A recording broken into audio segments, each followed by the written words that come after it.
Ohio minasan! Welcome back to our playthrough of Our Life Beginning and Always.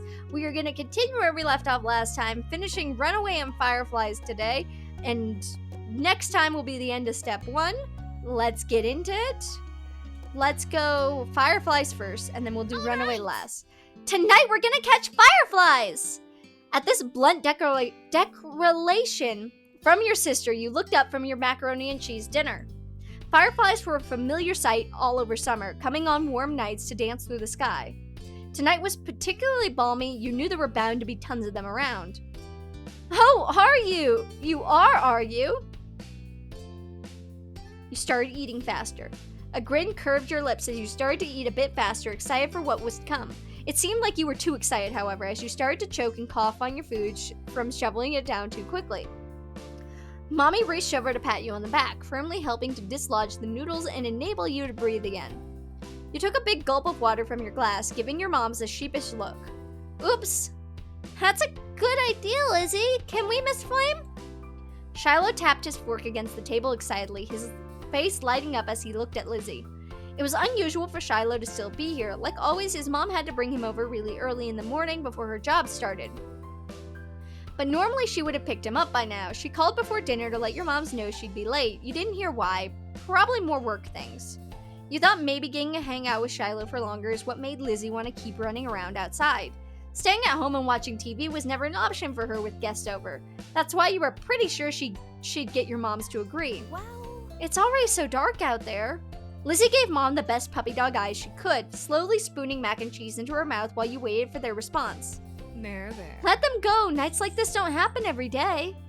Your parents exchanged a look, and Mom eventually sighed and nodded back. Yes!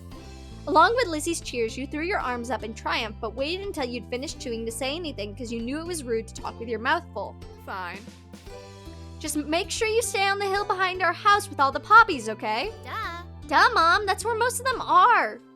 The idea had only just been planted in your head, but already you could just picture all the glowing lights spread out in front of you like fairies from the bedtime stories Mommy read sometimes. All too quickly, it became a race to see who could finish their food first. No choking at the dinner table now! That's right, if somebody died, we'd have to cancel the Firefly trip after all. Mom said it like a joke, but you knew they were both telling you kids to slow down.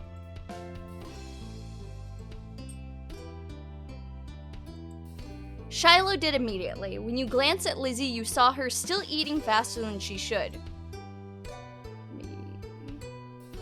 Elizabeth! Jeez. No one's gonna die! Sheesh! A knock to the door interrupted Mom before she could no doubt scold your sister. I'll get it! Your big sister jumped out of her seat and ran over to the door, pulling it open without even looking out the window to see who it was. Huh? You shifted in your seat to try and get a glimpse of the unexpected guest. Hi. Good evening, Cove. Your mommy had already walked to the door by the time you managed to see past Shiloh's flappy hat.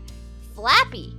I think they meant floppy, but flappy is also a word, I guess? Oh, Cove, you're here! Hi! There are a million things you thought you wanted to tell him about. Lizzie's homer in the baseball game earlier in the day, your first successful cartwheel, but most importantly, you wanted to ask if he'd come firefly catching with you all. You saw him direct a smile at you and returned it with an eager wave. Then, for a few seconds, Cove said nothing. He only stood there and looked up at your mommy with a face almost like he was considering turning around and leaving. Oh, Cove, don't you dare leave! Don't you dare leave, my dear boy! I would be so sad if he just turned around and left. My dad told me to drop this off because I guess he borrowed it from you? Cove took a familiar screwdriver out from his large side pocket. Eyes now dropped to the floor. We left ours back home when we moved. Great! Thanks, bye! Thank you. Thank you. Here, why don't you come inside for a bit? Lizzie crossed her arms and lifted her chin. Cove shrugged, and Mom stood from the table too. I'll give your dad a call and let him know you got here all right.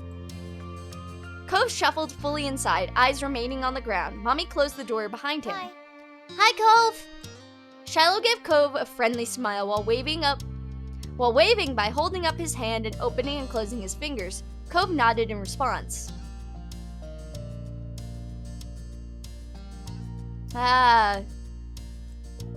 You could see Lizzie eyeing you for mentioning the excursion to an outsider, but she'd get over it. You crossed your fingers behind your head and looked at Cove expectantly, hoping he would say yes, and you'd get to spend some time with him. Yeah, that sounds cool. I never caught one before. He's so adorable! It's too bad he didn't have a chance before now. The fireflies weren't out when he first moved in, and there must not have been anywhere he used to live. We can't go until after dinner. After she pointed this out, Lizzie walked back to the table and took her seat. There wasn't much left on her plate. Since this was very true, you decided to finish up your own stuff as well. Cove stepped closer and eyed what was on the menu for your family's meal. Have you eaten yet? Yeah, my dad and I ate earlier. What did you have? Eggs. That clipped one-word answer seemed to discourage Shiloh from asking any more questions. His eyes slowly wandered back to the scraps of food on his plate. Eggs? Just eggs? Eggs for dinner? What is wrong with your father? Her phone call with Cove's dad must have ended because your mom came back into the room. Okay. Cove, your dad said you can stay for a little while if you like, but he's gonna come get you before it gets too much later. Sure. Fun. Oh, fun! This will be so nice! As you polished off the meal, you hoped it would be too. The three of you all finished eating shortly after, and Lizzie led the way outside. Remember, don't stray too far. It's fine, Mom! Shiloh trailed so closely after Lizzie he was nearly stepping on her heels. Cove hesitated at the door. Coming? After a moment, he did. Bye. Bye, children! The two of you were a good 10 or 15 feet behind Lizzie and Shiloh by the time you walked outside. You pushed the door shut behind you, watching their figures get further and further away. Hurry up! You're so slow, Blue! We don't have all night! You started to run when you heard Lizzie's voice calling you, but paused when you saw Cove still walking at a relaxed pace. You tugged him along. I'm tugging you along! Come on, Cove! Don't get left behind! You reach out for the arm that wasn't in a cast, you took a hold of his wrist and started to pull him along. Cove twisted his arm a bit before settling down. Look how cute he is with a blush! He's so cute at this age. It's adorable. You smiled, watching Cove return it with a shy one of his own, and then both of you followed after Lizzie and Shiloh. When you arrived at the hill, Lizzie was already standing on top. The fireflies were out in full force, floating on the breeze, and their gentle glow winking in and out, creating an almost magical effect. Oh, not that. I keep thinking I put that scene in the other place. There we go. Look how pretty it is. I like it. It's just a very simple overlay effect on the already created scenery they have for the hill at nighttime, but is pretty. There's not going to be a CG for this, though, is there? Because you're not going to be that nice to me. You looked at Cove and he seemed just as entranced by the beautiful sight. You and Cove stood at the start, linked together. It was almost like holding hands, but not quite. It was a bit too bad somehow. Realizing there wasn't actually any need to continue gripping his arm anymore, you released it. Wow. Oh yeah, Cove. Shiloh took a moment to come over and welcome the both of you to the hill. Hey guys, it's really great out, huh? See how many there are? Yeah. A firefly danced through the air, landing on Cove's sea green head.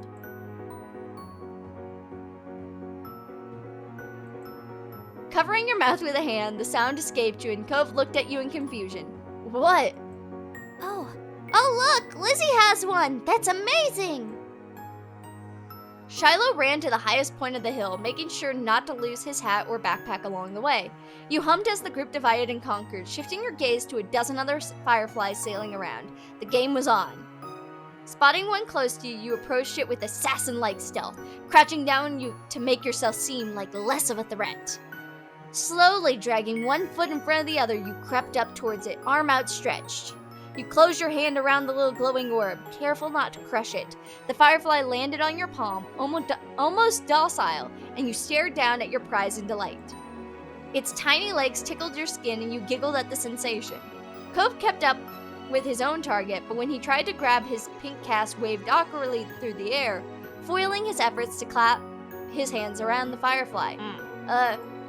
Cove watched it vanish into thin air with a dissatisfied expression on his face.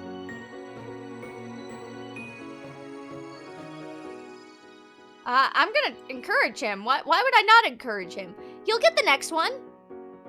Did you catch one? You nodded and Cove gave up his hunt for a moment, coming closer and peering at the insect still crawling across your palm.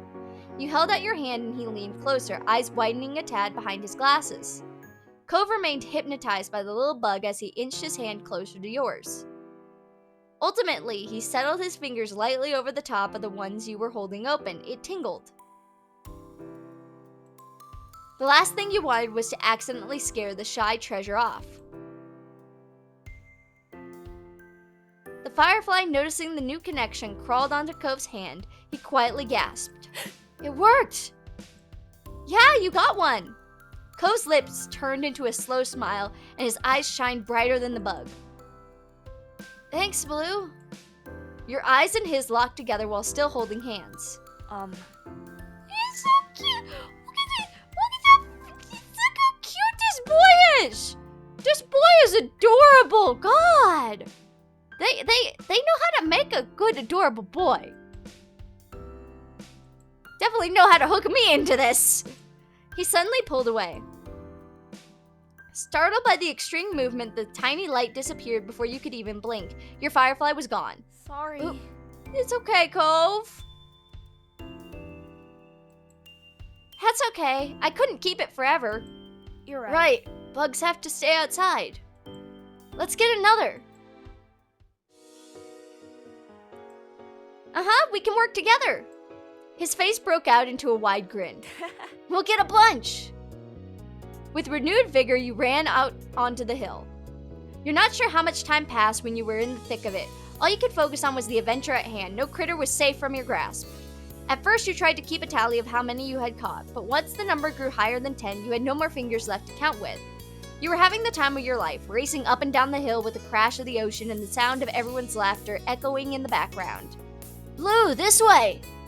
You followed the sound of Cove's voice to the top of the hill, watching as he stretched his arms in front of him, reaching with his fingers and only narrowly missing his target. Cove and you took turns trying to scare fireflies into the direction of the other. You showed him some techniques you had already learned, like how to cup your hands correctly, and he listened attentively before trying for himself. There were a few times when you almost ran into each other, giggling as you dove to the side at the last moment. Luckily, disaster was avoided each time. There was an overall huge success with the both of you catching multiple fireflies each. Eventually, the fireflies began to thin out and your energy started to lapse. You decided it was time to call off the hunt. Cove didn't complain. He breathed in heavily as his face seemed really flushed. That was fun! A lot of fun. You smiled at him broadly, happy that he had enjoyed the activity. Yeah, it was! Come on! Blue, Cove, get up here! We're gonna have a race! The shouting caught you off guard. It had been quite a while since you had heard from Lizzie and Shiloh. You glanced over to see both of them standing on top of the hill again, Lizzie beckoning you with quick hand gestures. If she was like that, you knew there wasn't much room for your disagreement. Up the incline you went. From the corner of your eye, you saw Cove was coming as well. He didn't care for Lizzie a lot, so you thought he might be intrigued by the idea. Hi! Cove. Hi, Cove! You can't roll down the hill, you could hurt your arm again. You'll be the referee for the rest of us. As Lizzie pointed this out, Cove froze in place. Oh, it was that kind of race. He frowned down at his cast. That was the second time it got in the way of tonight. Oh, Cove. And this wasn't even the first time she had asked him to be referee for one of her sudden races. What? Yeah, you'll watch and see who gets to the bottom first. That's important, got it? I guess. Oh, Cove. The cast was sturdy. If he was careful, he could have done it. Lizzie might have just been looking for a reason to make someone else the referee, but it was already decided. I'll stay with Cove. Really? Why? You don't have to. Because you're my friend, and if you can't do something, why would I do it? Why would I exclude you? It's okay, I want to watch. You moved beside him onto the top of the hill, even though Lizzie eyed you and made a face. That's not how races work. We only need one referee. Shrugging your shoulders, you refused to budge, and Lizzie let out a huff before throwing her hands in the air. Fine, I'll be the winner whether you join or not. Lizzie moved to lay down and Shiloh did the same. Cove stood slightly to the side to get a better vantage point and you stood next to him. Countdown! Cove stood up a little straighter. It seemed like he was taking his newfound referee duties seriously. 3, 2, 1, go! Lizzie and Shiloh took off, letting gravity do the work and rolling at high speeds towards the bottom of the hill. You and Cove leaned forward to watch them go, eyes peeled for which of the two would reach the bottom first. They were both neck and neck until halfway down the hill, Lizzie started to veer off to the side, giving Shiloh a huge advantage. She obviously hadn't noticed a thing. As soon as Shiloh reached the bottom of the hill, he jumped up excitedly and threw his hands in the air. I won! What voice did I just give Shiloh? Almost immediately, he fell back into the grass, still dizzy from his roll down the hill. Lizzie stomped out of the bush she had ended up in, spluttering angrily and brushing leaves from the front of her dress. Not bad! You got lucky! Let's do it again and see who wins for real! Kids, it's time to come in! No! You snickered, feeling grateful you hadn't been a part of the mini debacle. You caught Cove's eye and saw he was doing the same. It had gotten late and was beginning to feel a bit chilly as you made your way out of the hill, but the cold in the air hadn't dampened anyone's spirits. The four of you walked back home together side by side down your neighborhood street, discussing the evening with each person trying to prove that they were the ones who caught the most fireflies. You knew that whoever really did catch the most didn't matter much anyway. All that mattered was that you had a good time, which, judging by the smiles on everyone's faces, you did. And here we go, last one! It was early and you were on your way to the playground. Lizzie planned on joining you there later. You weren't sure what she was busy with right now. Older kid stuff, you imagined. This one's gonna probably not be the greatest. Cove's gonna do stupid things again, isn't he? That was okay. What was forefront in your mind was that Cove might be free to come too. As you walked the familiar street, wondering how you might find your neighbor, he appeared right in front of you, almost as if he was a mind reader. Hi, Cove, can you come to the playground with me? No, sorry. Cove looked strangely serious. It had been an even bigger deal than whatever mystery thing Lizzie had to do. I'm leaving, Blue. What? Where? He shifted and your gaze was drawn to the backpack slung over his shoulders. Cove likes to stuff things in his pockets, and from what you'd seen, but people sometimes carried bags with them. It hadn't been very attention-worthy until now. The pack was decorated with cartoon waves and dolphins. He gripped one of the straps tightly with his good hand. I just wanted you to know. Cove didn't glance up and meet your eyes. You started to grow worried. I don't get... I'll come with you. Can I go too? He looked up at that. You hoped he would agree, but instead he shook his head. I'll come back, though, sometime. I don't know when, but we can do stuff then. He directed a fragile smile your way. Without another word, Cove turned on his heel and started to walk away. Wait! He kept going. His focus wasn't on you anymore. What was that about? You waited. You watched as his back grew smaller and smaller. Then you realized you were still standing in the middle of the sidewalk. You thought about your earlier plan of playing at the park. Suddenly, it didn't seem as fun anymore, not without Cove. But it wasn't like you could force him to play with you. He had things to do. You could play at the park some other time. It wasn't like it was going anywhere. You couldn't bring yourself to leave like this. You didn't move from your spot. You just continued to look on quietly. It didn't take long to realize he was just going up the street. You were positive there was nothing good over there.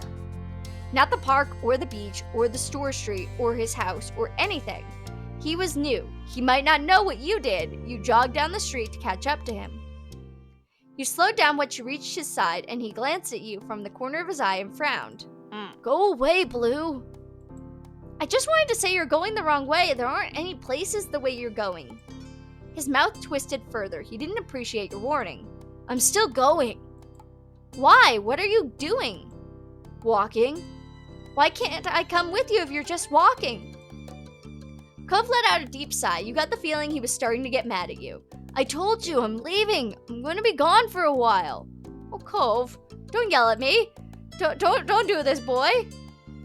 I still want to go with you. You can't. Why not? Cove came to a sudden stop. You almost kept walking ahead of him because you weren't expecting it. My dad doesn't know, and if you came, you'll get in trouble when he finds out. You felt a knot start to grow in your stomach. You're not supposed to be leaving. His expression was grave. He shook his head. Dad isn't home right now. I left him a letter so he won't get confused when he gets back. But you can't tell anybody about this, okay? You can pretend you never saw me. I have to tell someone! Oh, I feel bad. It's like I either tell somebody or I keep going with him. Like, you can't leave, Cove. Let's do it! Don't do it all by yourself. Cove's hard expression wavered. You could tell he hadn't expected you to say that. Really? Really? You don't think it's a bad idea or something? I don't know, but if you're doing it anyway...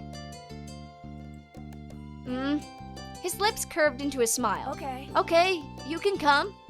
You grinned. Pleased he gave in so easily. You thought it might take longer since he was so set on going alone. You turned a bit in the middle of the sidewalk, and so did Cove when he saw. You pointed over your shoulder with a thumb. Let's go to my house first. I can get my backpack. We can't, sorry. If we're going to be away, I better take some stuff. It's not that. I don't want our parents to catch us. Your moms could think it's weird we have bags. They might ask. We don't have a lot of time anyway. He motioned to his backpack, patting it with his hand. Its front bulged out slightly. Don't worry, I packed snacks. It'll be all right. You wished you could bring your backpack along just to be safe, but his explanation made sense. All right, we can leave. Cove smiled. He seemed in a much better spirits than when you had first ran into him. You were glad. He wasn't always this upbeat. That was fine, though. Otherwise, he wouldn't be Cove, but you liked seeing him smile. Cove took the first step and you mirrored him. As one, both of you ran up the street. You were off into unknown territory. You ran through the first few neighborhoods like that, your feet pounding on concrete. Whenever one of you got tired, you'd take a break for a minute. The moment there was a sound, you'd be off again in case someone you knew might realize what you were up to. Because of how cautious you were, the two of you didn't run into anyone, not even other kids enjoying their summer. It was like you had suddenly become criminals, always worried if someone was on your tail. As tense as it was, you were still glad when you got the opportunity to take a proper break. Cove waved for you to stop once you got out of the residential district. The houses disappeared, broad storefronts taking their place. You were all the way in the business part of town. This was the first time you had come here on foot. Before, one of your moms had always drove you to this place in their car. Cove leaned against the nearby tree and wiped sweat off his forehead. You braced your hands on your knees, breathing hard. You looked over at the road ahead. We're so far! A strange expression flickered across Cove's face at your words. Before he nodded, you spoke again, still huffing. My mom's bring me and Lizzie here for shopping. Yeah, I've never been here before. Not without Dad. He looked pleased by that. We're doing good. It's not even nighttime. You were still unsure. You thought it was right to have gone with Cove, but being so far from your neighborhood made you feel even more weird about what was happening. Clearly, Cove wanted to keep going. For how long, though? He couldn't want to keep walking forever. Cove slid his backpack off and unzipped it. You watched curiously as he stuffed a hand inside and searched for something. To your delight, he pulled out 2 juice boxes and offered one to you. Here. Thank you, I was getting thirsty. The two of you took a moment to unwrap the straws and poke them into the special circle part of the box. The juice was warm, but still good. You sighed contentedly after your first sip. Your throat was beginning to ache from how dry it had gotten. It really had been a while since this all started. As you took another sip of your juice, your gaze drifted to Cove's bag. He hadn't closed it yet. What else is in there? There's still a few juice boxes left. He peered inside and began to list off the items as he spotted them. I've got some snacks from the kitchen too. Chips, muffins, bananas, candy. That was already a lot, but he kept excavating more. I also took a couple clothes, a flashlight, a first aid kit from my dad's bathroom, and a blanket. Oh, and some money my dad gave me a while ago that I haven't spent yet. Your mouth made a small O halfway through his lengthy list. You brought a lot of stuff. I wouldn't have thought to grab a flashlight or first aid kit. I told you I was going away. You didn't know what to say to that. The little smile Cove had been wearing earlier was gone by now, like it had never been there in the first place. You watched as he zipped up his backpack and slipped it on. He started walking without a single glance over at you, though he did take a small, unhappy sips of his juice. For some time, the two of you went forward in complete silence. The more ground you covered, the more serious Cove seemed to become. He hadn't looked at you or said anything in a while. He'd just taken your empty juice box from you and stowed it away in his bag. That was it. You knew there had to be more to all this. Da da da da da da da da da da da da. Gotta fill the silence with da da dots. The sun dislodged itself from its place in the sky, dipping lower and lower.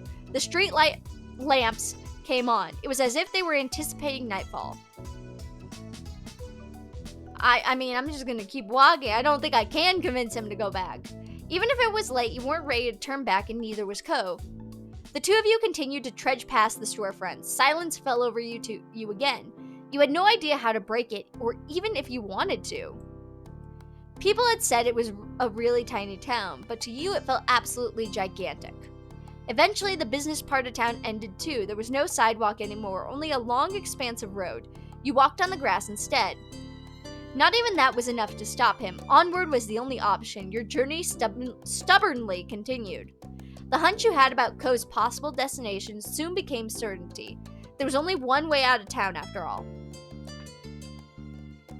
Really? Only one way in and out of town?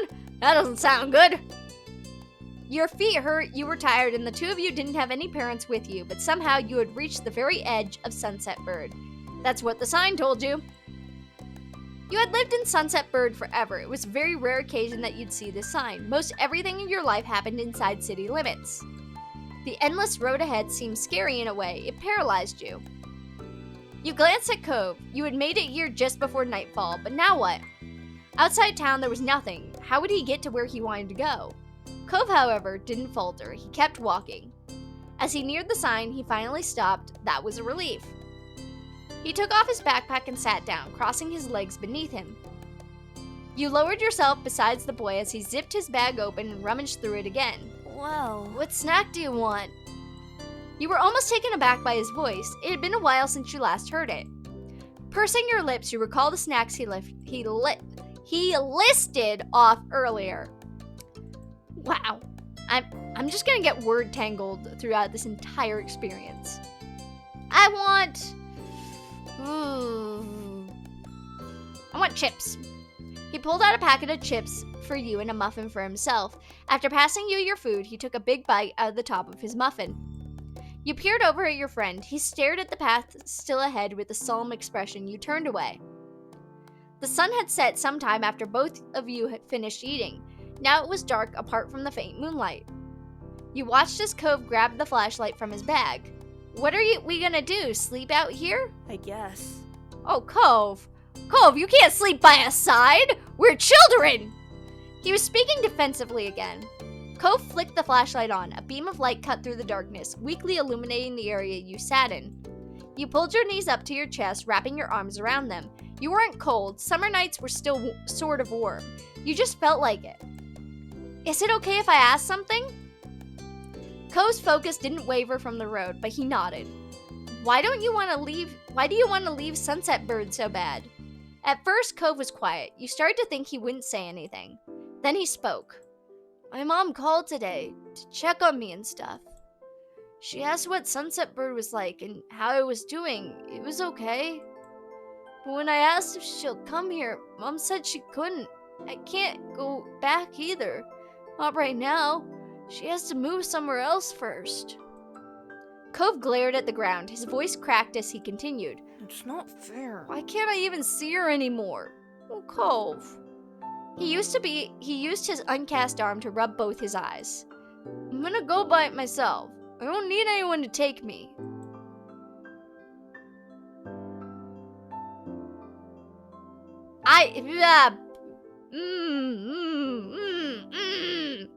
I'm gonna cry. Cove's eyebrows shot up as though he hadn't expected you to have this kind of reaction to what was happening. What's wrong? You didn't give him any answer. When the surprise wore off, he tried more softly to coax a reply out of you. Are you okay? I don't want you to go.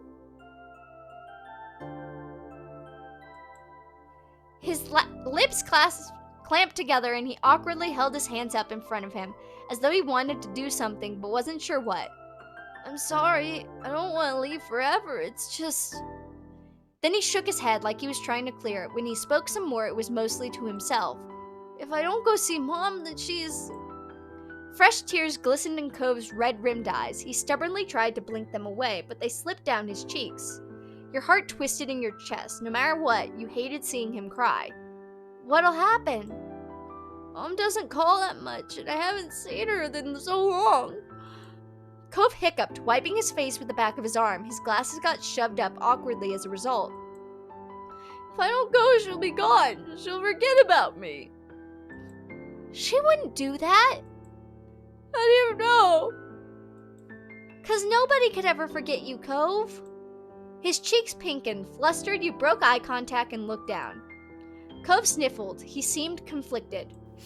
I'm not sure if that's right. You were at a standstill.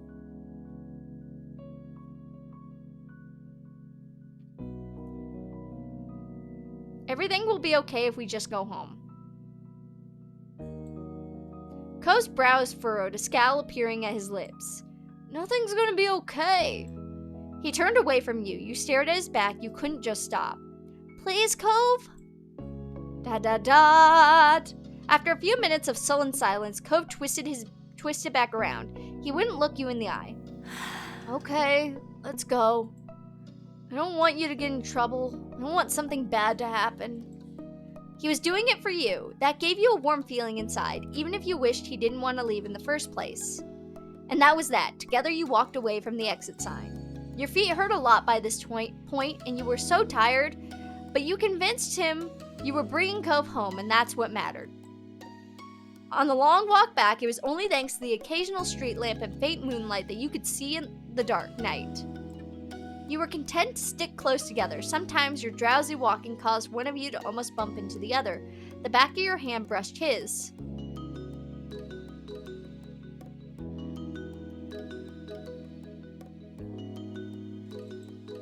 Cove glanced at you sheepily, his fingers curled around your palm you held in response. The two of you continued down the street, hand in hand. You weren't sure how much time passed. All you knew was that one moment you were fighting the drooping of your eyelids while shuffling near Cove on the sidewalk, and the next you were snapped back to attention by the blaring beep of a horn. Cove froze. You whipped around to see a car approaching you. It was difficult to make out who it was, the headlights were so blinding. Instead of continuing down the road, the car slowed down to where you sat. The window rolled down, revealing a face behind the wheel. It was very familiar.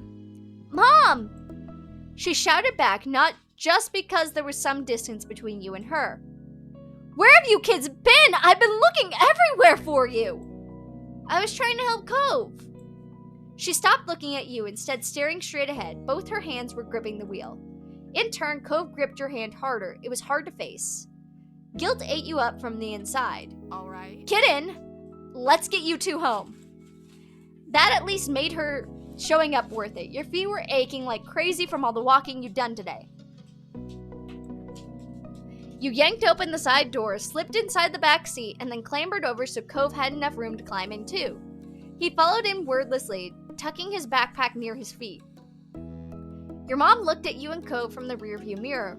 The two of you had us extremely worried. That wasn't a good thing to do. Not at all.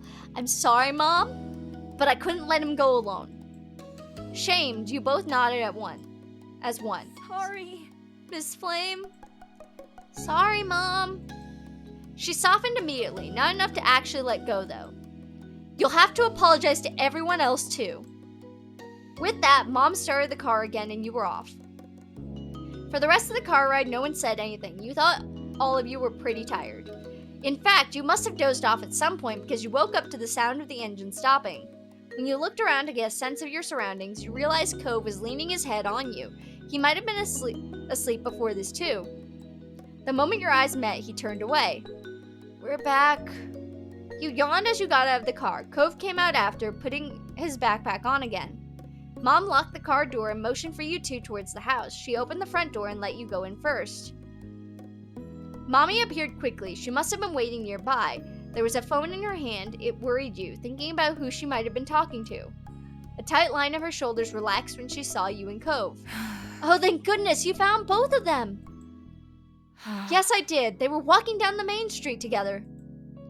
What were you two doing there this time of night? Do you have any idea how far that is? How unsafe?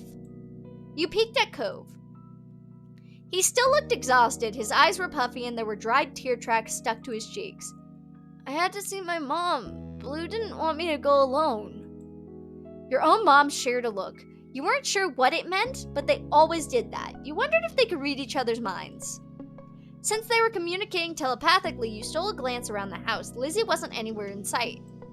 Where was she? She must have finished whatever she was doing that morning ages ago. Where's Lizzie? Your sister's in her room, fast asleep, the same way you should have been. She went out earlier to look for the two of you when she accidentally found out you were both missing. She tried to pretend otherwise, but you made her sick with worry.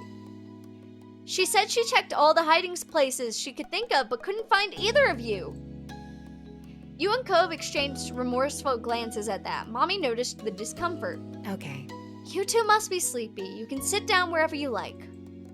Mommy smiled warmly and motioned to the living room. Cove looked up at her and then lumbered over. You followed close behind. The living room wasn't far or separated by a wall, so you heard your mom talking softly. He wanted to go see his mother. Poor thing. Well, That explains it at least. Still, I'm not sure it excuses it. It was so dangerous to go off into town like that. When he slept over here, he left in the middle of the night too. Gave us quite the fright. But he's having a hard time right now. You can't expect a child to handle that maturely. True, it can't be helped. But that's enough of that. We should tell Cliff and the others that he's here before the panic gets out of hand. There could be riots. is that all right? I'll call, then go to the front to tell everyone's still out there. You keep an eye on the kids. Make sure they don't take any more trips up today. Got it, hun. Cove just sat there on the couch, setting his backpack down next to him. He stared at his hands. I'm sorry, Blue. You faced him quietly. I didn't want to make you feel bad. I don't want to fight.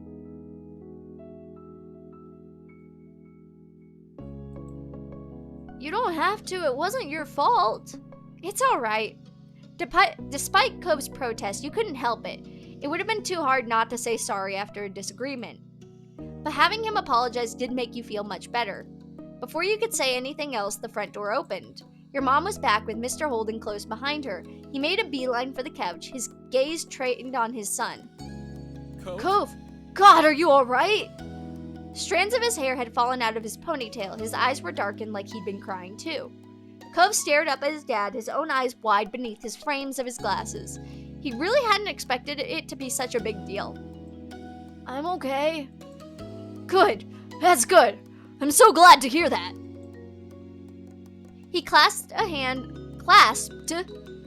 on his son's shoulder, attempting to smile, but the corners of his lips twitched and spasmed, as if they wanted to wilt into a frown instead. Cove seemed to have that effect on him. Mr. Holden turned to you, still smiling weakly. I'm so happy you're all right too, Blue. He then looked at your moms. Thanks for your help as always. He laughed pitifully. I'm sorry. And I'm so very sorry for ruining your afternoon with this. I can't apologize enough. It's okay. It was no trouble, Cliff. Really, it couldn't be helped. In a way, something was bound to happen sometime. Besides, he wasn't the only one who decided it was a good idea to disappear today. Exactly. We're just happy the kids are safe and sound. Not for the first time that day, you recalled your original meeting with Cove. He had run away then too, only not as far as he had today.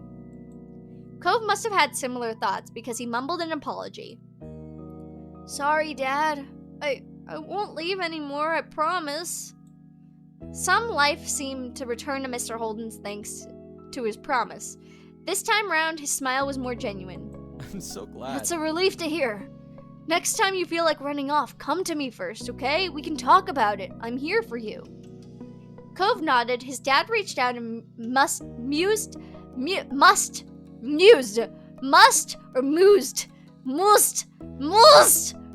I'm gonna say ruffled, because I feel like ruffled is the correct word that's supposed to be there. Ruffled his hair playfully. Although he made a face, Cove didn't dodge the hand as he usually did. Let's go home, bud. I bet you're as tired as I am. Mr. Holden took over carrying Cove's backpack, still clasping a free hand on his son's shoulder when he stood up from the couch. The 5 of you walked to the front door so you could see them off. Mr. Holden thanked your moms profusely for at least 3 more times before he walked out the door. Cove was made to follow. But he stopped and turned to you before stepping through the threshold. Thanks, Blue. You're welcome, Cove. A tiny smile flitted across his lips. There, and then was gone. A hug or okay? Hug him. Before he was gone, you reached over and gave him a hug goodbye after a hard day. He held you back more tightly than you could have anticipated, and you almost squeaked out a noise. I'm glad you're here. His embrace was tight but brief, and he let go as soon as he said what he wanted. And with that, Cove left. Mommy closed the door behind them. You were practically dead on your feet at that point. Your fatigue must have been obvious because your mom sent you straight to bed with no more discussion on what happened that day. Once your head hit the pillow, your eyes slipped closed on their own. Your eyelids were so heavy you couldn't open them again until the next morning. You woke up much more at ease than you had felt when you were last conscious. It was almost like it was a dream, but it definitely wasn't. Your mom's faces when you saw them assured that. After breakfast, you were sat down and your family went over yesterday's events in full. They were none too pleased that you joined Cove despite knowing that he wanted to leave. As punishment, your moms took away your TV privileges for the next few days. Lizzie was annoyed that she couldn't watch her shows with you around, but she adjusted. Whenever you expressed disappointment, your moms reminded you that they weren't punishing you for no reason. It was dangerous to go out on your own so late without telling anyone. You could have gotten hurt or worse. As upset as you were, you understood. Mr. Holden talked to Cove about what happened, too. You didn't know what he said exactly, but Mr. Holden forgave Cove immediately. He didn't do anything to punish Cove for running away. He blamed no one but himself for Cove's desire to leave home. You caught your moms discussing once in hushed tones, frowning at each other. It was pretty serious. There was a word you hadn't heard before, self-flagellation. There wasn't anything they could do to change Mr. Holden's mind. Your neighbors stopped you and Cove often for the next week or so to express their concern and disapproval of the event. Still, as they always did, days continued to pass. So did talk about Cove running away. Things eventually returned to normal, as they had to. Summer kept going, and you kept having experiences you shared with Cove. And there we go, guys! We made it through every single one of the 10 moments in Step 1.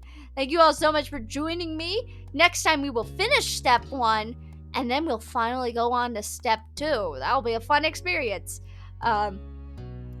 Because look at how Teenage Cove look. Teenage Cove is also adorable. Almost as adorable as young Cove. Like, they're all amazing in their own right. But I can't wait to show you guys more because we're molding our Cove. These are experiences that change who he is. And I can't wait to see what the effects of these changes are going to be. Anyway, guys, thank you so much for joining me. I will catch you all on the flip side. Bye, everyone.